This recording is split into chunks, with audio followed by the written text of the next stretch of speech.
Hello বন্ধুরা, প্রায় 200 বছর পরে আমি নৌকায় উঠছি আর সেটাই আপনাদের সাথে আজকে শেয়ার করব। অনেক অনেক দিন আগের কথা, যখন আমি নৌকায় উঠছিলাম, তারপরে আবার অনেক দিন পরে নৌকায় ওঠার সুযোগ হলো। তো এই জন্য আমি প্রথমে একটা সেরা স্যান্ডেল নিয়ে নিচ্ছি। এটা হচ্ছে আপনাদের একটা টিপস।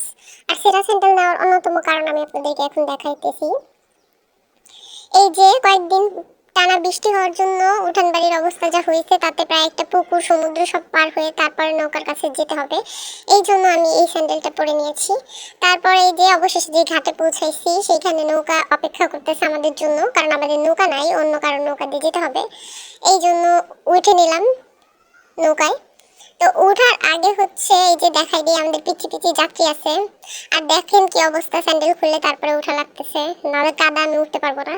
এবার আমরা চলে আসতেছি মাঝখানে, প্রায় বিলের মাঝখানে, অনেক বড় বিল আমাদের এদিকে, সেইখানে চলে আসতেছি। আর চারিপাশের অবস্থা যা হয়েছে, মানে অনেক দিন পর নৌকায় ওঠার জন্য একটু ভয় ভয় লাগতেছে। এখানে অনেক বেশি পানি। আর তারপরে সাথে কয়টা পিচ্ছি নিয়ে আইছি। আমার যে মোটা, আমি নিজেই যে মুটকি, তার জন্য আমার মনে হচ্ছে আমার একার ওজনে এই নৌকাটা ডুবে যাবে। বাট ভাগ্যবশত নৌকাটা, সৌভাগ্যবশত নৌকাটা ডুবে নাই।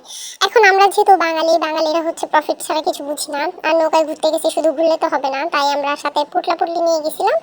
অ্যান্ড আশেপাশে শাপলা দেখতে পাইছি, এখন নৌকাটা সেই দিকে নিয়ে যাচ্ছি। নৌকাটা আমি সেদিকে ঘুরাইতে বলছি, এবার শাপলাও তুলে ফেলছি। আপনারা কেউ গ্যাস লাইট দেখে ভাইবেন না এখানে কেউ সিগারেট খাইতে আসছে। গ্যাস লাইটটা নিয়ে আসতে হয়, এটা আমার দাদু দিয়ে দিচ্ছে গ্যাস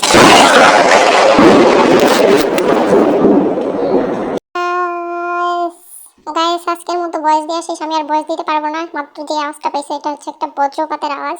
আমি মরতে চাই না ভিডিও বানানোর জন্য, তো সবাই ভিডিওতে লাইক করে দিও। অ্যান্ড যারা ভিডিও দেখবে তারা সবাই সাবস্ক্রাইব করে দিও। আমি আর কিছু বলতে পারতেছি না, একটু হলে কবরে চলে যাইতাম ভয়েস দিতে যাই। Thank you so much, tata, good by.